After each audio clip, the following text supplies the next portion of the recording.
Este es uno de los temas que más hemos intentado visualizar. Y lo intentamos visualizar, y ahora se lo explico el porqué, porque sin lugar a dudas nos parecía un tema con implicancias jurídicas y económicas. Cuando debatíamos el tema jurídico, indudablemente hacíamos y nos referenciábamos en el concepto de autonomía municipal, concepto arraigado en el constitucionalismo argentino, en la Corte Suprema, con muchísimos fallos, pero que tiene un contexto muy especial en Córdoba por sus 427 municipios y comunas. Muchísima población de Córdoba vive en municipios y comunas. Y nos parecía un tema trascendente de visualizar en lo económico, porque desde el punto de vista de que muchísimos viven en municipios y comunas, el destino de su calidad de vida de muchísimos de esos cordobeses dependía de esta discusión. Fíjense que allá por el 29 de noviembre del 2017, primera lectura del presupuesto, hacíamos mención, en ese momento ya empezaba el debate por el consenso fiscal. Planteamos, fíjese en los fondos específicos, una explicación muy clara en cuanto al incremento de dichos fondos, y ese es el debate que se viene: cómo compensamos la eliminación del impuesto a las ganancias, el revalúo impositivo en el consenso fiscal, porque claramente el artículo 2, inciso C de la ley 8663, se refiere a las asignaciones que recibe la provincia por coparticipación federal y sus modificadores de acuerdos financieros, entre este y la provincia. Y ahí decíamos, tenemos un debate muy interesante que esta legislatura va a tener que llevar adelante, en cuanto a cómo compensamos a los municipios por ese consenso fiscal que se ha firmado. Ahora, la preocupación fundamental viene por compromisos asumidos con anterioridad a través de acuerdos federales, los cuales se habían comprometido en el 2016 entre la Mesa Provincia y Municipios, que tenían que ver con la eliminación de fondos especiales del inmobiliario urbano y mantener para el 2017 y siguientes los fondos especiales del rural e ingresos brutos. Eso lo planteábamos allá por noviembre del año pasado. Fíjese que 13 de diciembre del 2017 hay otro artículo, se lo voy a leer brevemente. Hay una preocupación extra que tenemos con este tema que tiene que ver con la incidencia del impuesto a las transacciones financieras, el impuesto al cheque y cómo va a incidir en el futuro en la coparticipación.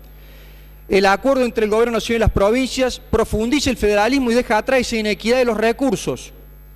Por eso decía que la sensación que nos da es que en Buenos Aires pregonamos el federalismo al mejor estilo Urquiza, pero contrario censo reivindicamos a Bustos cuando venimos a Córdoba.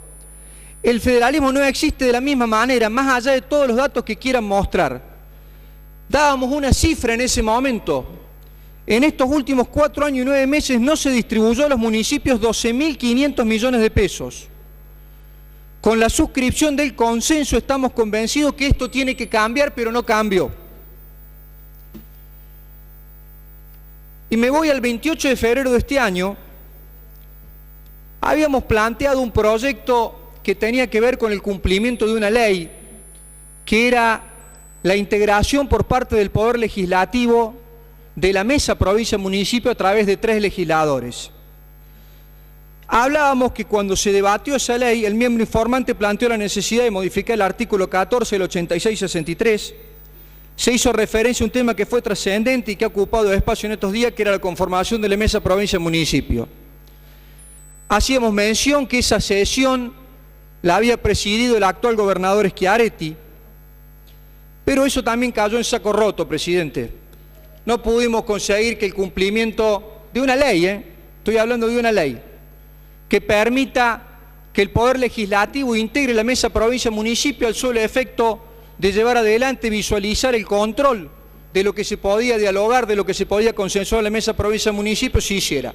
Tenían que ser 3 legisladores, de 3 bloques distintos. No lo conseguimos. Pero mi historia con este tema, presidente, empieza el 2 de diciembre del 2013. En la audiencia pública de la Ley Provincial del Presupuesto 2014.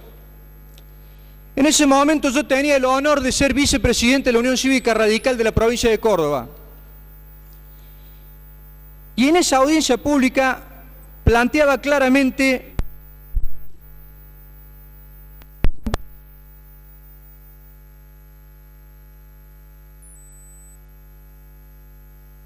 para hacérselo más corto, que el año anterior habíamos hecho el mismo planteo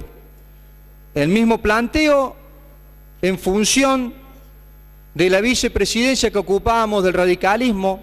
Hacíamos mención que el planteo tenía que ver con el incumplimiento de la Constitución y de las leyes provinciales.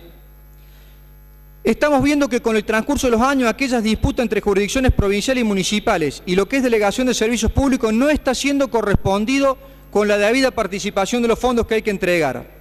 Hemos hecho un análisis profundo de aquellos elementos y cuando se habla de la distribución y seguía haciendo un análisis, la verdad que fueron prácticamente una taquigráfica bastante larga e importante que yo no quiero aburrir. En ese momento cuantificamos el perjuicio ocasionado a los municipios en 350 millones de pesos, en el 2013 y en el 2014 400 millones de pesos. El año anterior, fíjese, creo que este dato puede ser interesante. El año anterior, el 4 de diciembre del 2012, en la audiencia pública, en ese momento concejal, pero que fue presidente de esta Cámara, el concejal del examen del proyecto de presupuesto general para el 2013. Y esa misma actuación, presidente, la estimación que hacía el concejal Dómina para la ciudad de Córdoba, donde habitan aproximadamente 1.400.000 cordobeses, se verá perjudicado en alrededor de 240 millones de pesos. Daba una explicación, un análisis claro, económico, basaba, fíjese, la detracción de los fondos a rendir a los municipios en el caso más evidente y sencillo de explicar, que es el excedente del Fondo Conurbano Bonaerense, para que lo traigamos en el tiempo, el famoso 104 de ganancias, A, B, C y D, que fuera creado. Tito explicaba claramente cuándo fue creado, por qué los 600 millones se congelaban y cómo posteriormente de alguna manera se siguen detrayendo fondos para la ciudad de Córdoba. El concejal Dómina lo hacía en función de su rol de concejal de la ciudad de Córdoba, yo lo hacía en mi rol de vicepresidente del Comité Provincia de la Unión Cívica Radical, y coincidimos en las exposiciones un año después. La primera fue el 4 de diciembre del 2012 y la otra fue el 2 de diciembre del 2013. Estos son algunos de los antecedentes con los que hemos intentado visualizar la problemática desde aquella época. ¿Cómo siguió el tema?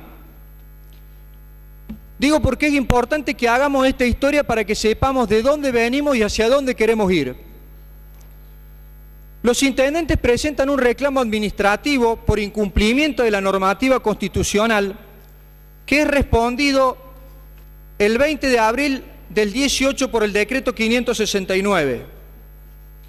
Decreto 569 que no pudimos encontrar en el boletín oficial.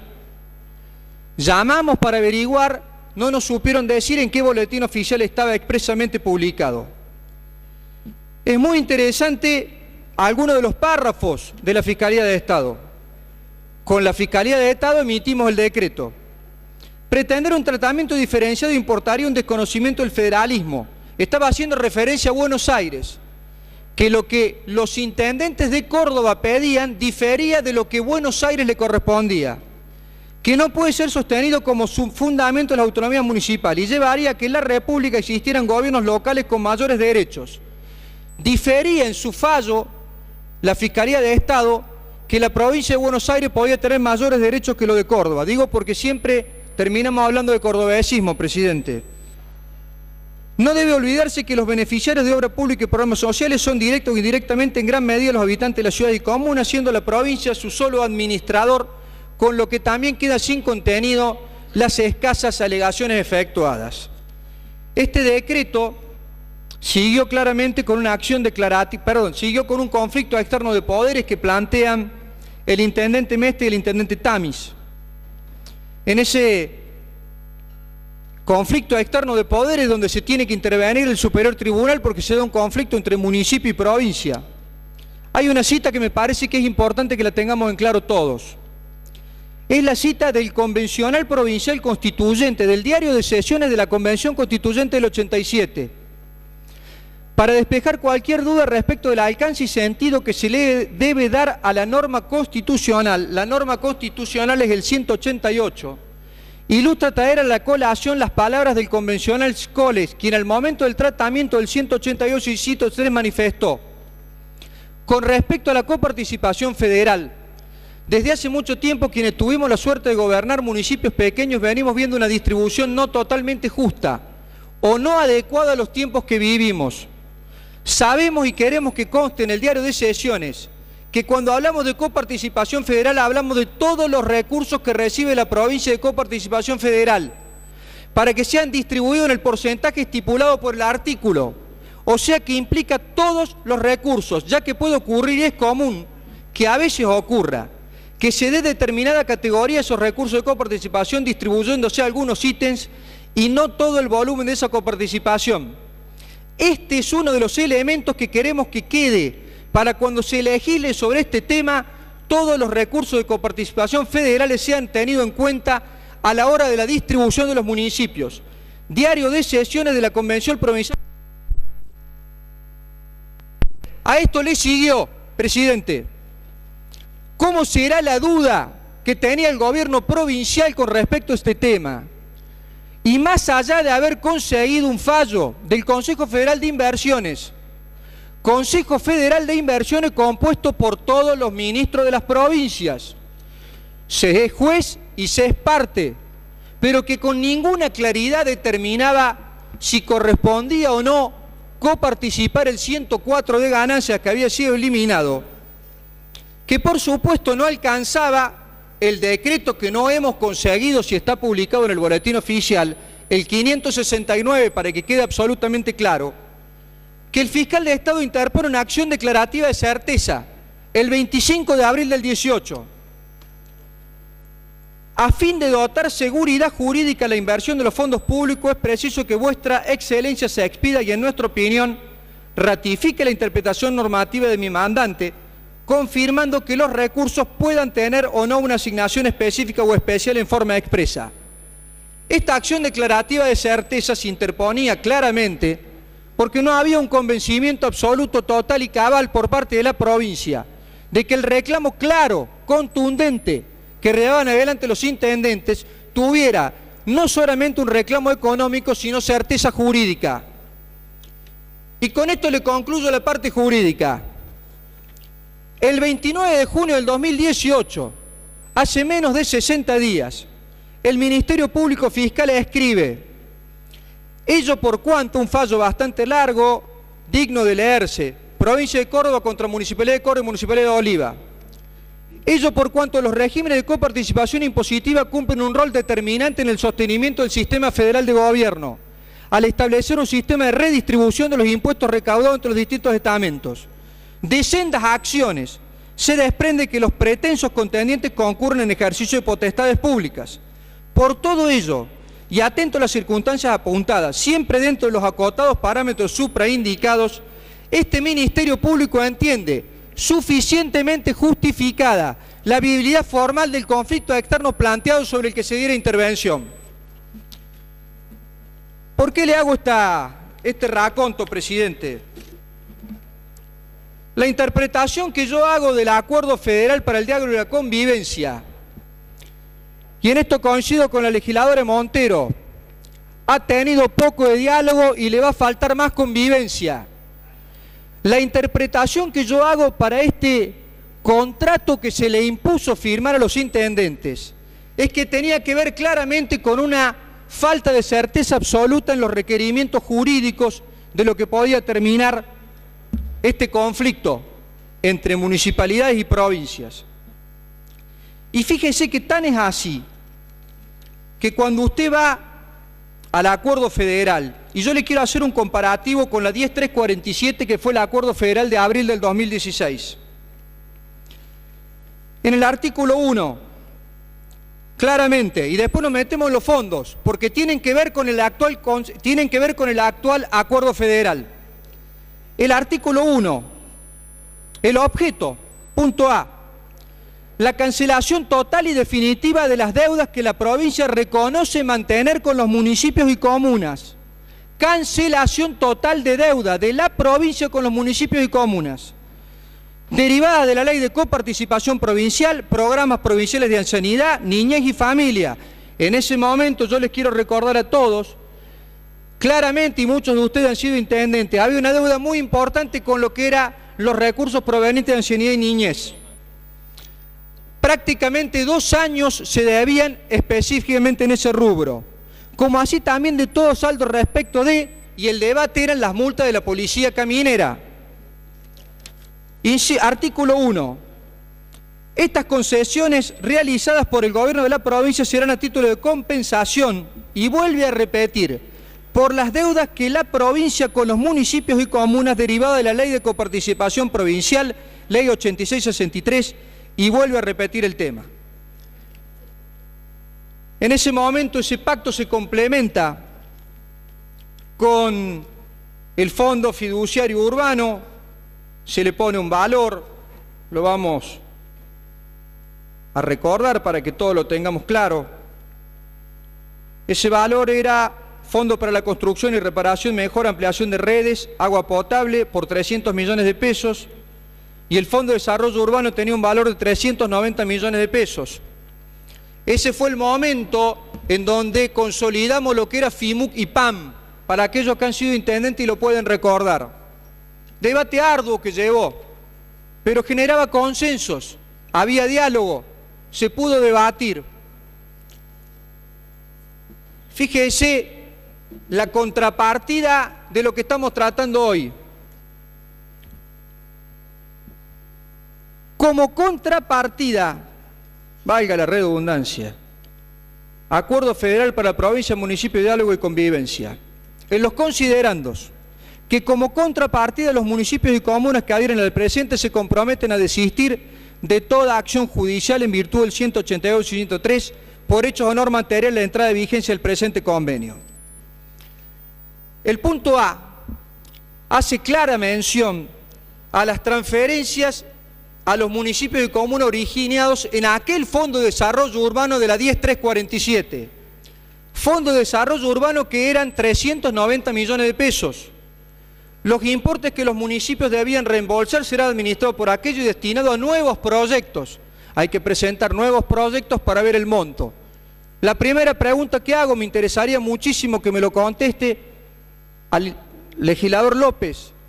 El único número concreto y claro que yo veo en este convenio es el de 500 millones. No sé de dónde saca los 1.200 millones.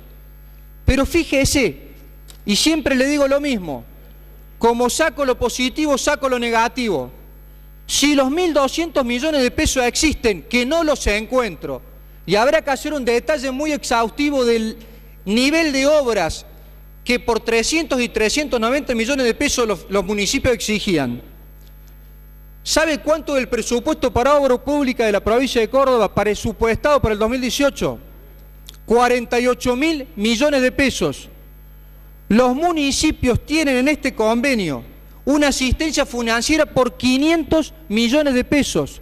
Es el 0,2% de la partida presupuestaria de obra pública. Digo, para que lo tengamos claro, los 500 millones de pesos que son para asistencia financiera hay que devolverlos, muchachos. Lo tengamos claro, hay que devolverlos dentro de un año y con inflación. Y eso sí, no se pueden pasar de una nómina salarial. El resto del articulado del acuerdo federal,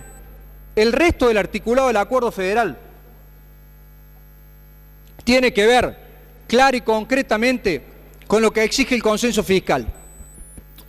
Hacemos mención al bono de 11 años que la provincia va a recibir. Todos sabíamos que tenía que ser coparticipado. La provincia se compromete a continuar distribuyendo a los municipios de comunas lo establecido en el punto 2A del consenso fiscal.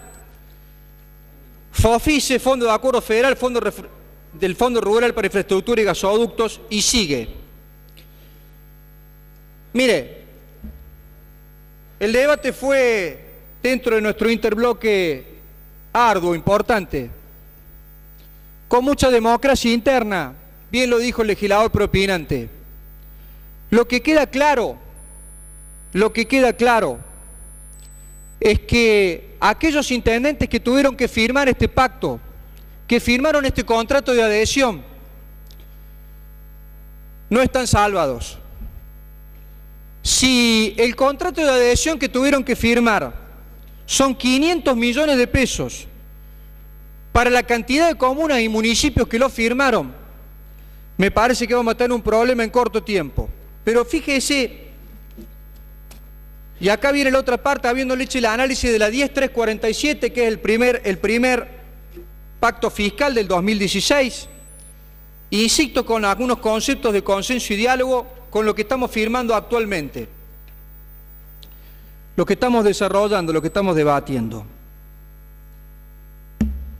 En nuestro análisis, el monto detraído a los municipios desde mayo del 2016, 17 y 18 por fondos específicos complementarios no distribuidos, en su monto total son 5.800 millones de pesos.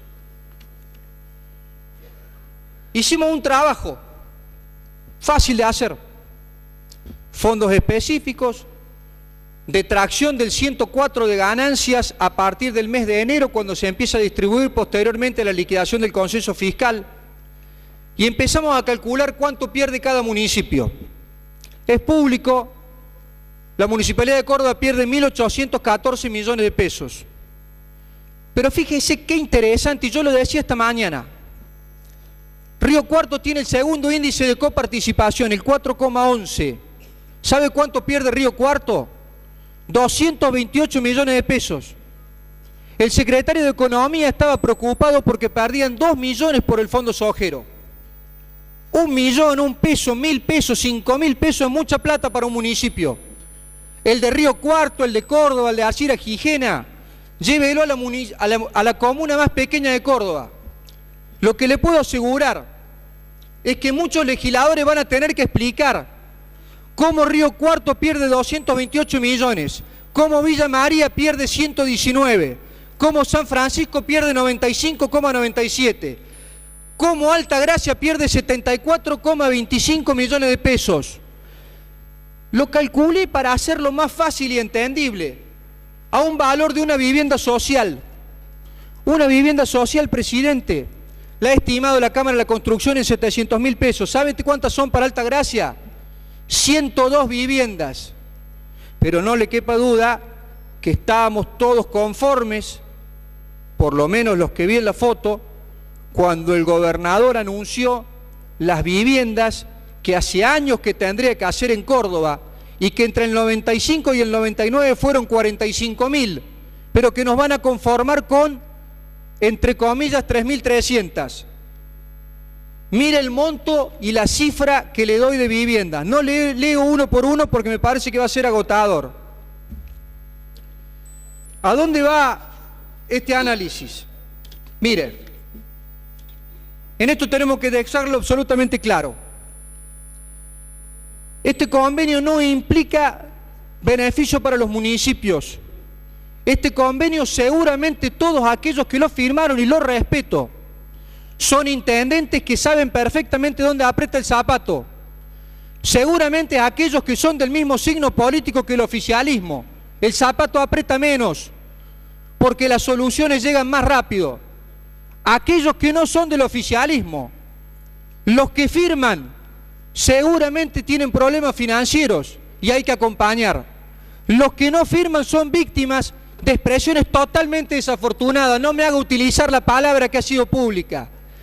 Rechazo absolutamente todas las expresiones desafortunadas que se hayan hecho de funcionarios, de legisladores, con respecto a esos intendentes. De manera falaz se informa que hay un aporte por parte de la provincia de los municipios. Ese aporte de 500 millones de pesos para situaciones de emergencia se hace con un monto mucho menor, apenas el 10% de lo que le detrayeron a los municipios entre el 16, 17 y 18, proyección que ya le hago al 31 de diciembre, porque claramente vamos en ese camino. Mire, la ratificación de este convenio no solamente le va a dar no le va a dar autonomía a los municipios, le va a cercenar autonomía. Y como en todos los temas que hemos tratado en esta legislatura, EPEC, seguridad, autonomía municipal, hay una negación jurídica y económica del tema. Económicamente hay que decirle a los intendentes, ya perdieron. Lo que queda es la batalla jurídica. La autonomía municipal no se negocia. Los derechos de los municipios no se negocian. Pero ¿sabe por qué no se negocian, presidente? Porque son parte de la Constitución en el 188 y porque son parte de las leyes provinciales.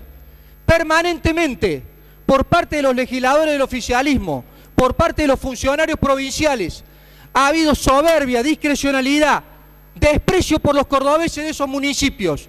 Y esa ha sido nuestra batalla, esa ha sido la forma en que hemos encarado este tema. Que no se confunda, esto no tiene que ver con un tema electoral. Puede firmar hasta el último intendente. No nos vamos a cansar de defender la autonomía de los municipios. Y también déjeme que le diga lo siguiente. Antes que empiece la catequesis del oficialismo, de lo bien que funciona la provincia, vuelvo a insistir con lo mismo de siempre. Esta provincia que está endeudada, que no tiene seguridad, que le falta salud y que tiene índice récord de pobreza, le hace falta preocuparse más por los intendentes, porque ahí es donde está la gente. Vuelvo a insistir con un concepto que he dicho siempre. El tejido social está cerca de los intendentes y la responsabilidad de los legisladores es ver cómo le dotamos de más herramientas y recursos a los intendentes. Gracias, presidente.